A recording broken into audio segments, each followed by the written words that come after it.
Está começando mais um episódio do Beoncast, podcast da Blivium. Eu sou Larissa. Eu sou Carol. E hoje nós vamos falar sobre... comunicação intencional e branding. Isso aí. Então já curte, compartilha, envia para mais pessoas que você puder compartilhar esse conteúdo. E ative as notificações.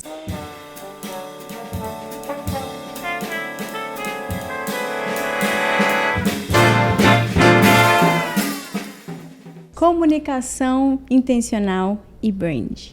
Muita coisa a gente tem para falar aqui hoje, né? É muito pertinente. Mas primeiro a gente tem que começar sobre explicando, quebrando algumas coisas. O que é branding, né? Porque as pessoas elas confundem muito, né? Brand com logotipo, identidade visual. Exatamente. Já chegaram para mim, inclusive, e falaram: Carol, faz um brand aí para mim. E ela queria uma logo. Eu sabia que ela queria uma logo. Eu falei, eu acho que não é bem isso que você quer, deixa eu te explicar aqui. Sabe, as pessoas confundem muito. Não é isso, as pessoas acham que eu vejo uma marca, eu vejo a Coca-Cola, então eu vejo algumas letras, eu vejo a tipografia, eu vejo o vermelho, pronto, isso é branding. Não, não é. O branding, ele é a identidade de marca que você quer construir, né, para si mesma, né, para a empresa. É como as pessoas elas veem a marca, como elas se sentem na marca e qual é o objetivo, qual é o porquê da marca, né? Qual a sua motivação por trás da marca para ter construído essa marca, sabe? Se sua motivação foi dinheiro, tá errado. Tá. Sua marca é fraca, completamente. Sim. Ela pode se sustentar por algum tempo, porque você tem gogó. Mas vai chegar um momento que vai dar errado, não vai funcionar. Sim, mas eu vejo porque quando as pessoas elas começam com uma empresa, né, que abre uma empresa, eles começam com a ideia de que eu empreendo por necessidade. Então, não pensam de fato que construir um branding desde o comecinho pode levar a empresa a se manter, né, ao longo do tempo. Exatamente. Porque, querendo ou não, quando você começa uma empresa, você tem, às vezes, um dinheiro limitado para aquilo, para comprar produto. O branding, naquele momento, não vai ser uma prioridade. Talvez vai ser a prioridade de fazer um logotipo. Sim. Vai ser a prioridade de ter aquela coisa que é palpável e visual inicialmente, né? Mas não, de fato, construir um conceito. Exato, porque geralmente as pessoas têm aquilo. Quero abrir uma loja de roupa. Aí vou fazer uma logo. Canva, logo, pronto, fiz. Tenho a minha marca, tenho a minha empresa. Só que a longo prazo, infelizmente, não vai sustentar.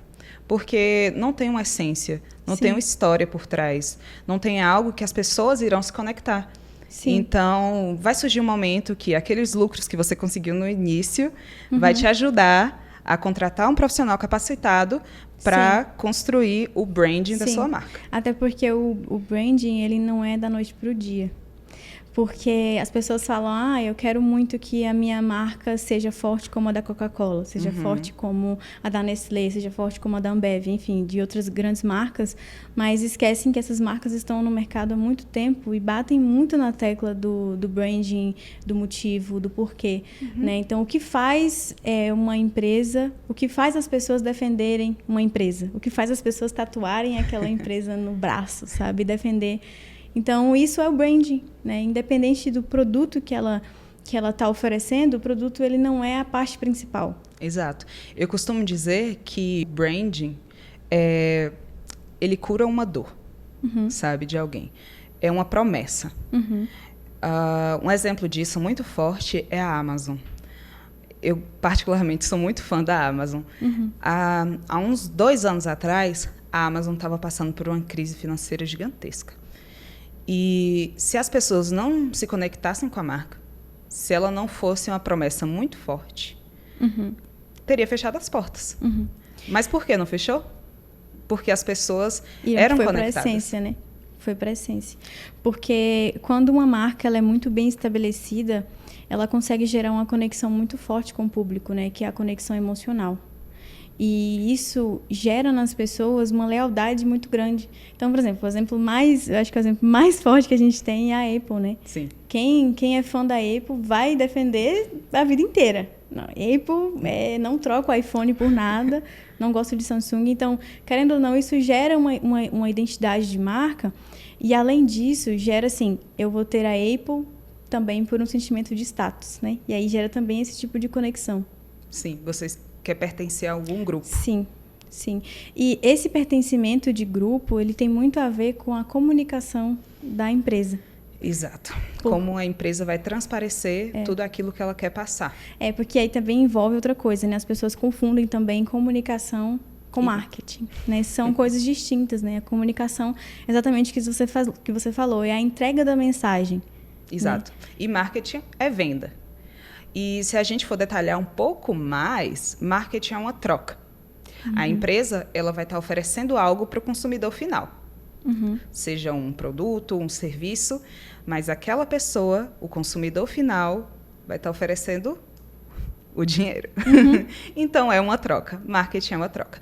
Mas essas duas coisas, comunicação e marketing, precisam andar juntas para a operação funcionar. Mas são coisas completamente distintas. Sim. E acho engraçado isso que você falou sobre a troca, porque muitas empresas também não fazem o estudo do público, né? Não entende o público para saber o que de fato eu posso oferecer para esse público que é o meu público-alvo, né? Porque o ser humano, ele é o único ser que consegue dar sentimento a coisas, a objetos, e quando a gente fala de marca, é como se a gente sentasse numa mesa e pensasse assim, né? Se eu fosse uma marca, quem eu seria? Qual seria a minha personalidade? Só que muitas empresas, ao decorrer do processo de construção de marca, se perde muito no caminho, porque vê algum concorrente, por não ter essa base muito sólida, vê algum concorrente fazendo alguma coisa que deu certo para ele, para o público dele, e quebra todo esse processo de construção de identidade para copiar o outro. E a autenticidade, ela se perde. E aí é onde as pessoas elas começam a sair dessa marca, começam a consumir outros produtos, começam a consumir outros concorrentes, né? Então, a gente tem o caso da Spotify, da YouTube Music, do Apple Music. Então, o que faz uma pessoa escolher o Spotify e não a Apple Music? O que faz uma pessoa escolher uma marca e não a outra se elas oferecem o mesmo serviço? Exatamente. Porque você seguir a manada, você copiar, não é ser autêntico, sabe? Isso que faz você se diferenciar da concorrência. Todo sabão em pó deixa a roupa branca. Mas o que faz você consumir uma marca e não a outra? O que faz quando você entra no mercado, eu vejo uma caixa com uma marca e eu escolho essa e não a outra? O que faz? E é a essência dessa marca que faz essa diferenciação. Por exemplo, é o atributo oficial de cada marca. Quando eu falo da Coca-Cola, o que vem à sua mente? Família, Natal. Alegria, energia. Exato. A Nike. Esporte. Agilidade. Corrida, agilidade. Just do it. Exatamente. Sim. São os atributos de cada marca que as diferenciam umas das outras. É essa originalidade que faz ela se destacar dentro do mercado. Então, eu acho que é por isso que as pessoas, né, e as marcas, elas se perdem no meio do caminho, justamente por não continuar na essência, né? Então, tem um exemplo, por exemplo, o exemplo da Victoria's Secret, esse exemplo. Eu fiquei meio assim, se eu digo sobre esse exemplo ou não, mas acho que... Acho pertinente. É pertinente, né? A Victoria's Secret, ela fechou, se eu não me engano, 200 lojas nos últimos 4 anos. Justamente por ter modificado a essência do seu brand, né? Então, ela passou por um processo, né? Era uma marca, a Victoria's Secret é uma marca de luxo, de lingerie de luxo, e ela tinha um público-alvo muito forte, né? Que eram as modelos, né? O típico corpo de modelo, de mulher magra, alta e só que com o decorrer do tempo, com a evolução e a diversificação, as coisas mudaram. E as marcas, elas também mudaram junto. Só que a Victoria's Secret, ela teve muita resistência, né? O CEO falou, não vou mudar, vou manter a marca, só que óbvio que isso não vai atingir todo o público, né? Não vai estar no mercado novo, né? E então ela, do nada, viu que não estava dando mais, mudou a estratégia e lançou uma publicidade completamente diferente da sua essência, né? Então, colocou lá mulheres com perfil diferente, com a lingerie simples, bege, e óbvio que isso não teve uma repercussão muito boa. E, por isso, a Victoria's Secret ela se perdeu no meio do caminho porque não se manteve na essência e mudou a estratégia de uma forma mais contínua e etc. Então, eu acho que o branding e o rebranding também, eles têm que ser muito, muito voltado à base, né? Sim. E a base tem que ser muito sólida. Sim, você não pode perder sua essência no caminho. Você tem que se adaptar. Você vai se adaptar porque o mundo ele vai mudar. Mas e a sua essência? O que te fez começar? Isso não pode se perder, sabe? Um exemplo que eu gosto muito de trazer sempre é a marca Zappos. Tem uma história muito interessante que, em um certo dia, uma mulher ligou na loja e pediu para reservar umas botas para o marido dela, que ela ia dar de presente para ele. E aí, ela ligou, reservou, tudo certo, até que, em um fatídico dia, o marido dela sofreu um acidente de carro e ele faleceu. Aí ela ligou para a loja e pediu reembolso, né? Com toda a situação e tudo mais.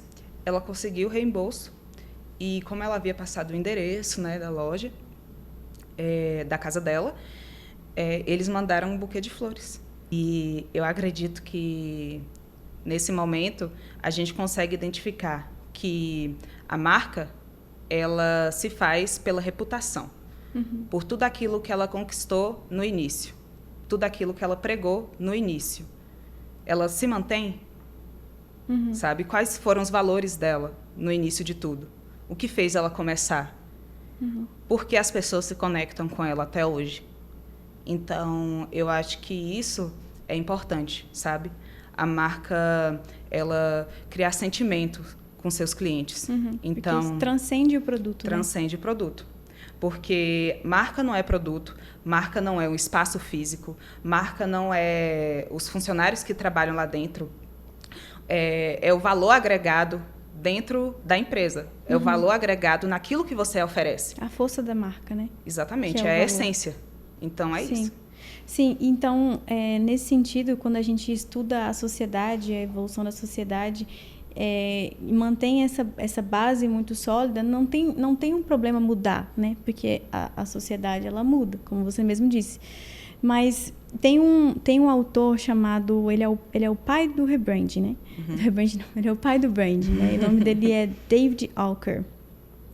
Ele lançou um negócio chamado atributo de alta expressão, que é basicamente...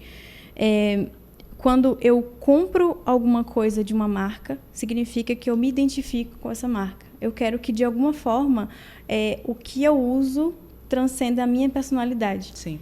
Então, se eu consumo da Nike, significa que os tênis da Nike transcendem a minha personalidade. Então, existe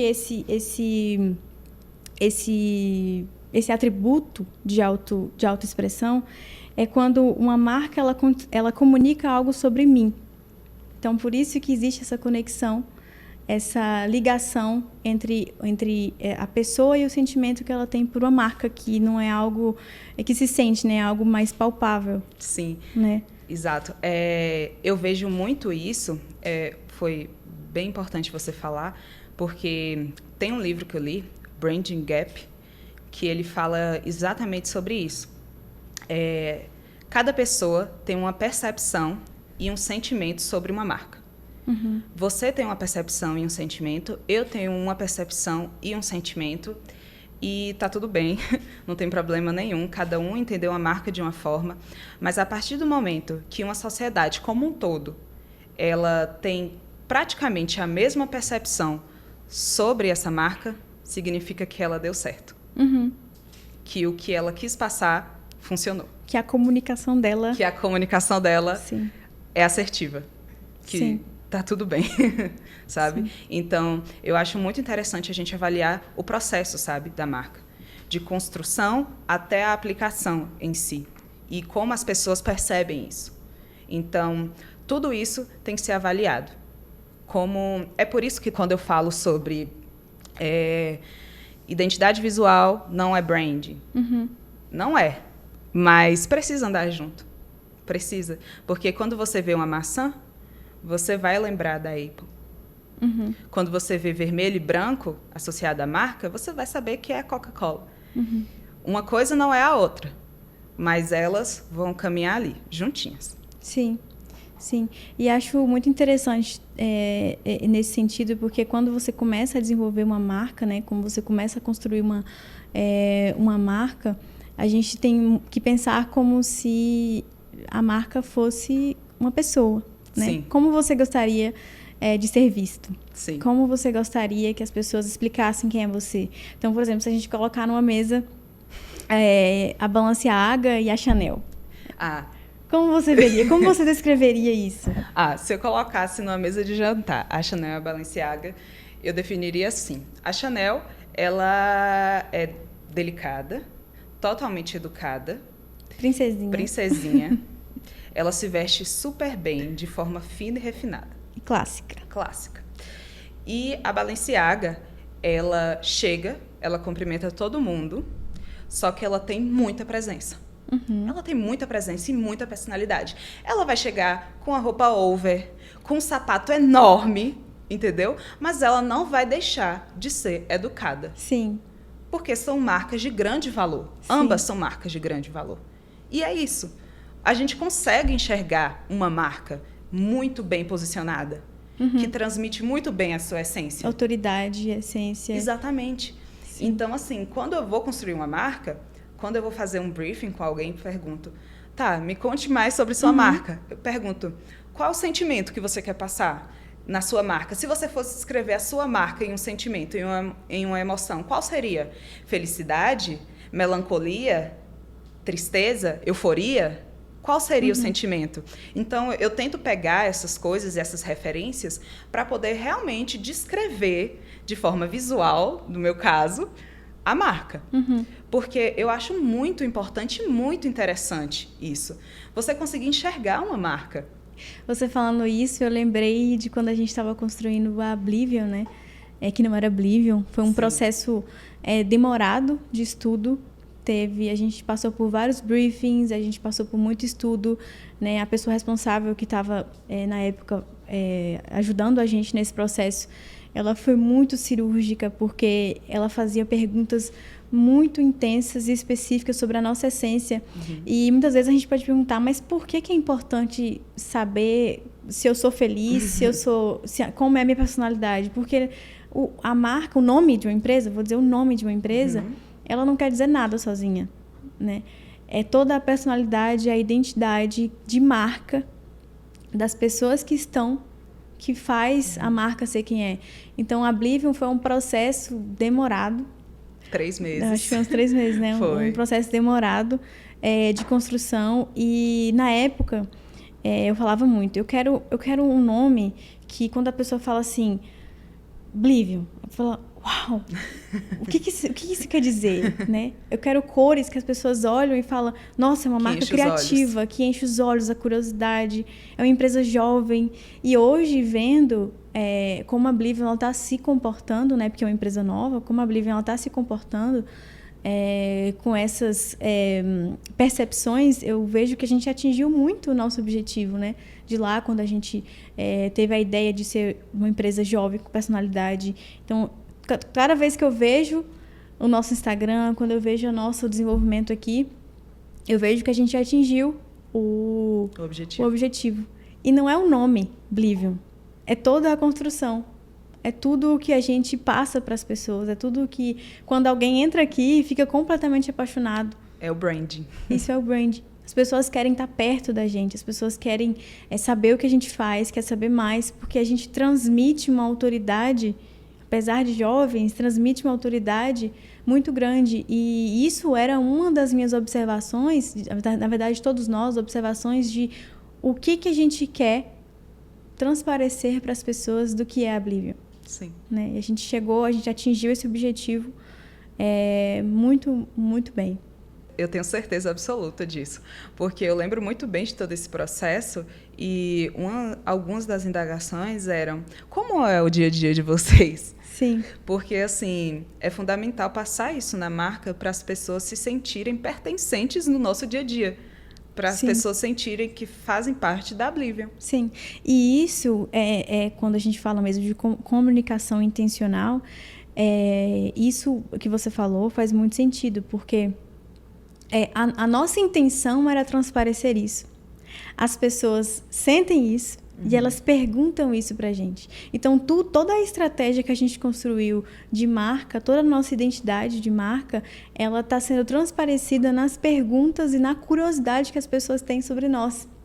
Sim. Né? A curiosidade das cores, a curiosidade do porquê que a gente faz vídeo daquela maneira, porquê que a gente fala de tal maneira. Então, isso mostra que se colocar a Oblivion numa mesa, ela vai ser uma pessoa completamente divertida. Sim. Interativa. Criativa, né? Dinâmica. Vai dar ideias e vai ser uma pessoa completamente acelerada. Sim. Então, se a gente puder colocar a Oblivion como uma pessoa, eu acho que eu definiria assim. Né? Então, quando a gente consegue pegar essa essência da marca, é aquilo que você falou, né? Se tiver mais pessoas acreditando numa coisa só, tendo a mesma visão de uma empresa, né? Um grupo pequeno ou um grupo de maioria, a gente consegue ver que atingiu o objetivo. E eu tenho certeza que, pelo menos para a Oblivion, esse objetivo foi alcançado. Sim, sim. E nesse caso, por exemplo, a Oblivion é uma empresa nova, né? Então, a gente já entrou no mundo digital. Mas quando a gente pega empresas mais antigas, por exemplo, que foi lançada há 50 anos atrás, quando a gente pega empresa que está, né, há muito tempo no mercado, essas empresas elas passaram por um processo, né, de adaptação no digital, adaptação, né, há 20 anos, por exemplo, há muito tempo, muita coisa mudou. De 2000 para cá, muita coisa mudou. Com certeza. E elas precisam se adaptar. Sim. Porque o tempo passa, as coisas mudam, senão... E novas empresas surgem. Sim. Então, se elas não se adaptarem, vão ficar para trás. Então, aí que entra o rebranding. Sim. Tem, no caso, o brand refresh. Sim, que é uma coisa mais sutil. Sim. E o rebranding. E o rebranding em si.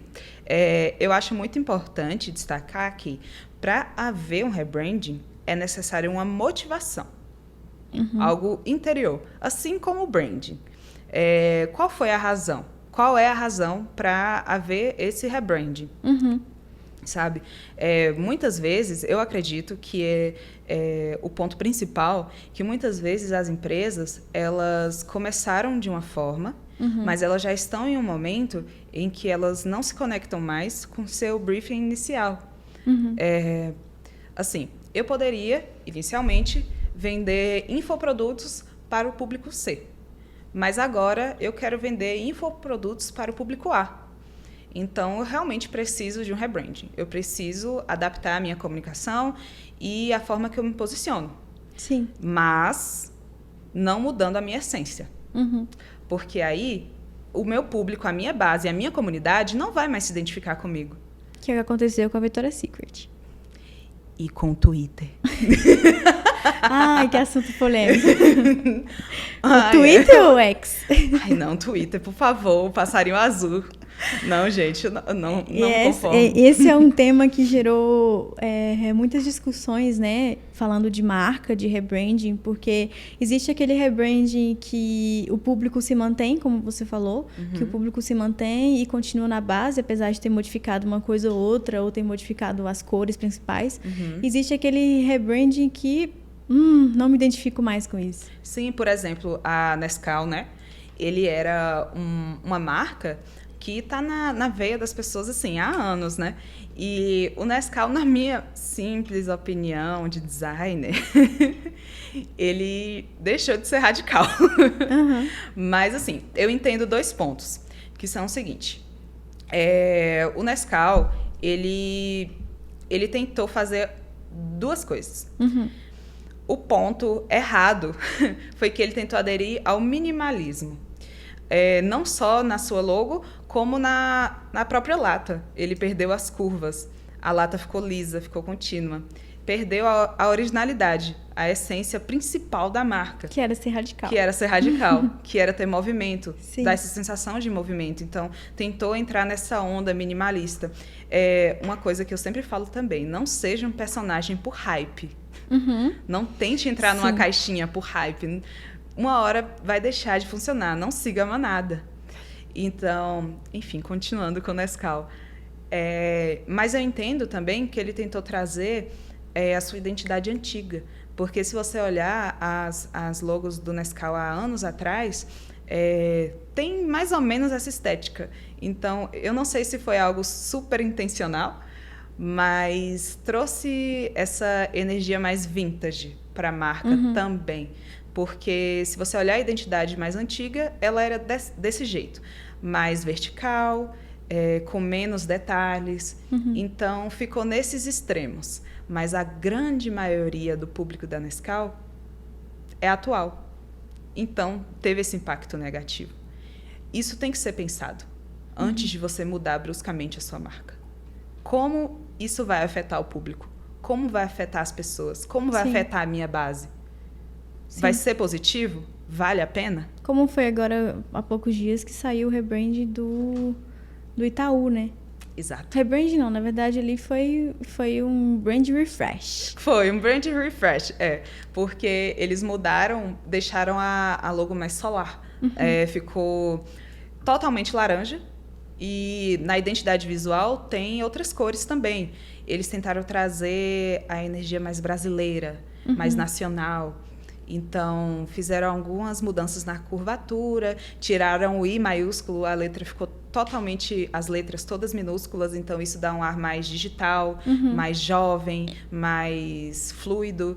Então, eu acho que essa mudança foi totalmente positiva. Sim, eu também acho. Teve a mudança também positiva da Globo, né? Sim, exatamente. Foi totalmente positiva, eu acho que a Globo é muito tradicional. Então, querendo ou não, tem que se adaptar para o digital. Globoplay aí, vários canais nas redes sociais. Então, a Globo, eu entendo totalmente essa mudança com mais cores, mais vida. Então, eu senti um impacto totalmente positivo. Totalmente. A Globoplay foi uma estratégia que eles criaram, né, para atrair mais público para outros canais de distribuição, porque, querendo ou não, a televisão ela tem perdido muita força com os jovens, né? Ela fica com o público aí um pouco mais velho e a televisão com os jovens, né? Os canais tradicionais, eles têm perdido muita força. Então, aí entra até a própria Apple Plus, né? Se não me engano. Tem isso. A Globo também. A SBT tem também, se eu não me engano.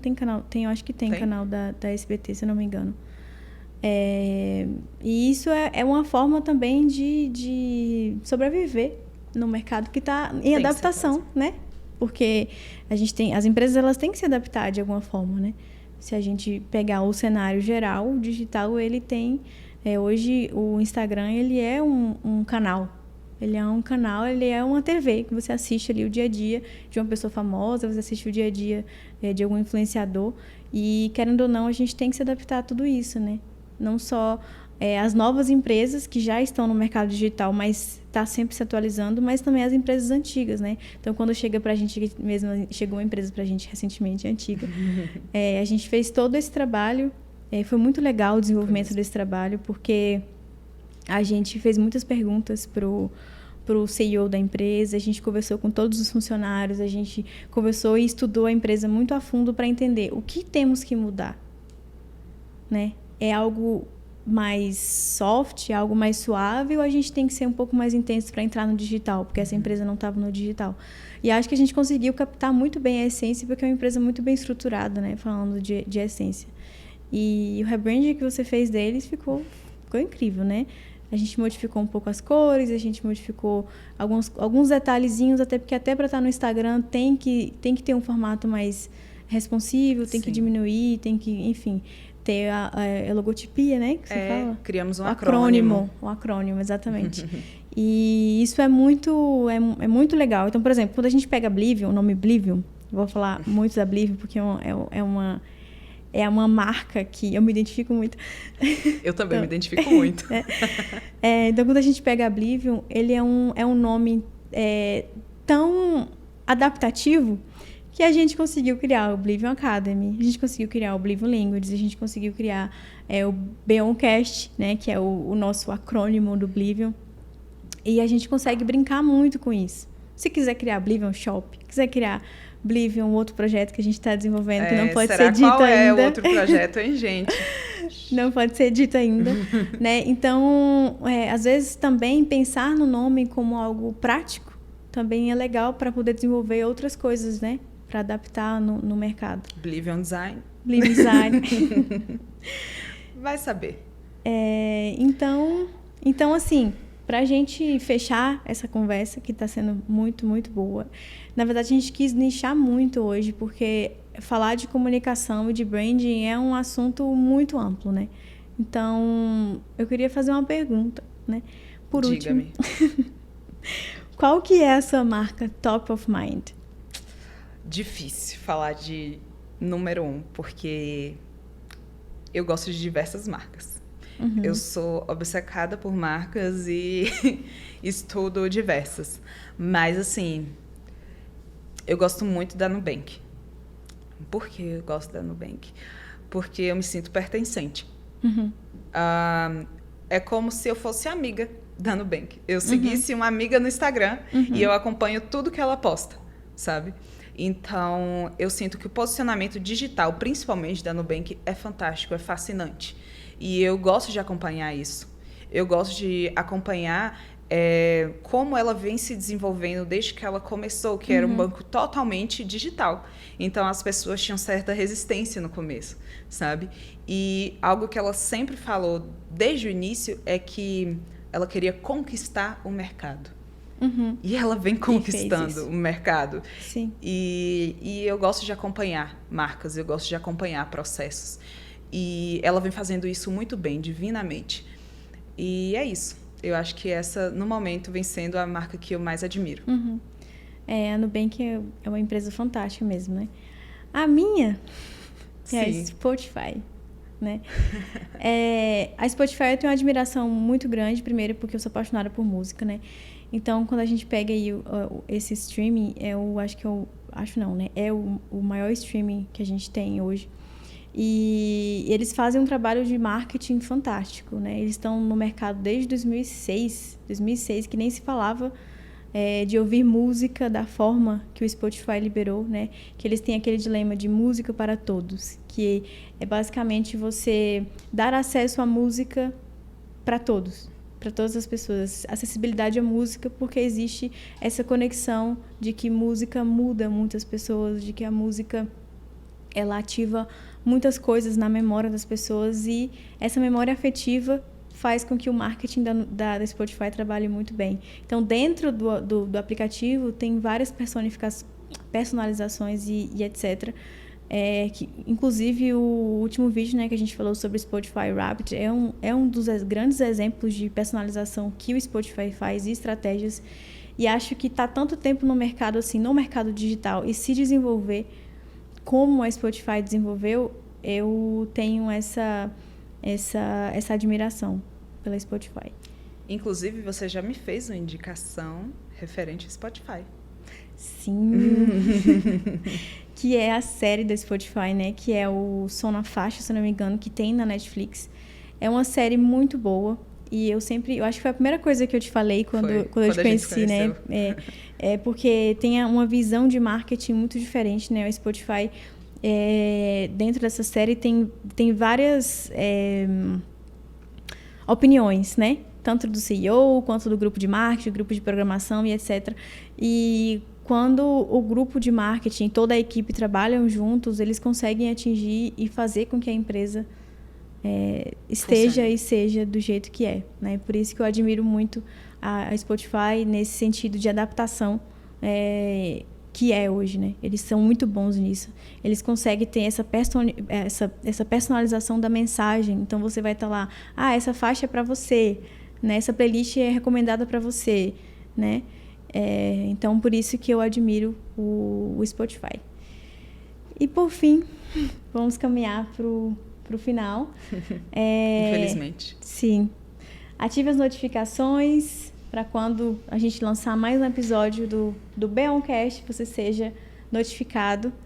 Curta esse conteúdo, comente o que você achou, o que você acha sobre branding, sobre rebranding, qual é a sua marca favorita. Sim, deixe aí nos comentários qual é a sua top of mind e por que essa é a sua marca top of mind. E é isso. Espero que vocês tenham gostado. Muito obrigado. Eu que agradeço. Foi muito boa a nossa conversa e é isso. E é isso, galera. Tchau, tchau.